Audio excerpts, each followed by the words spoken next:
চার প্রকার পশু দ্বারা কুরবানি করা যাবে না। চার প্রকার পশু কুরবানি করা জায়েজ নাই। জোরে বলুন কই প্রকার? চার প্রকার। চার প্রকার পশু দিয়ে কুরবানি করা যাবে না, কুরবানি করা জায়েজ নয়। আসুন জেনে নেই সেই চার প্রকার পশু কোনগুলো। বিশ্বনবী সাল্লাল্লাহু আলাইহি ওয়াসাল্লাম বলেছেন, এক, যেই পশু অন্ধ। জোরে বলুন কি? অন্ধ। যে পশু খানা অন্ধ, আপনি জানেন একেবারে স্পষ্ট সে চোখে দেখতে পারে না, সে দেখে দেখে খাবার খেতে পারে না, দেখে দেখে সে যেই জায়গার মধ্যে থাকে, যেই ঘরে থাকে কিংবা মাঠে চাইতে পারে না, ওই পশু দ্বারা কুরবানি হবে না। তারপরে আসেন প্রিয় ভাইরা আমার, দুই নাম্বার, যেই পশু অসুস্থ, আপনি জানেন এই পশুটা একেবারে অসুস্থ, তার মধ্যে অনেক রোগ আছে, ওই পশু দ্বারা কুরবানি করা যাবে না।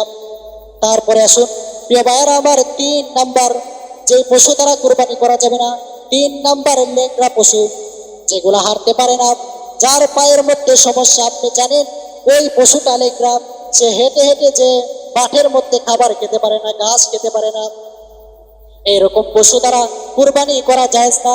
এরকম পশু দ্বারা কুরবানি করা যাবে না।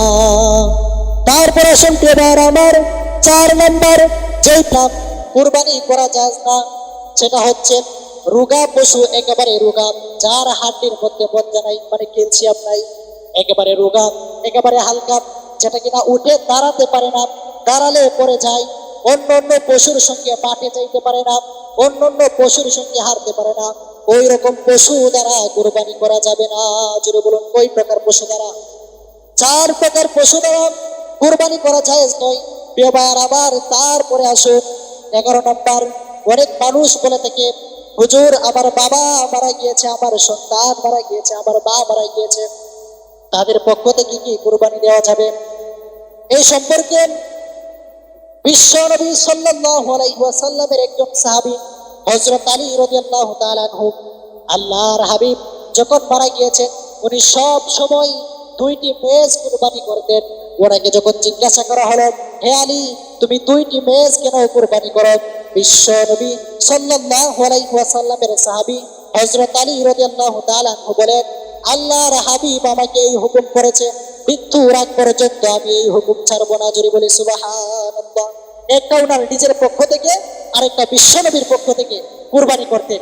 মৃত্যু আগ পর্যন্ত উনি এই নিয়ম পালন করেছেন। এই জন্য যদি কোনো মানুষ তার মা মারা গিয়েছে, বাবা মারা গিয়েছে, সন্তান মারা গিয়েছে, তাদের পক্ষ থেকে কুরবানি করতে চায়, কুরবানি দেওয়া যাবে। তারপরে আসুন এবার আমার 12 নম্বর, কুরবানির গোশত আমরা কই বন্টন করব? 12 নম্বর, কুরবানির গোশত আমরা 3 বন্টন করব। জোরে বলুন কয় বন্টন? 3 বন্টন করব।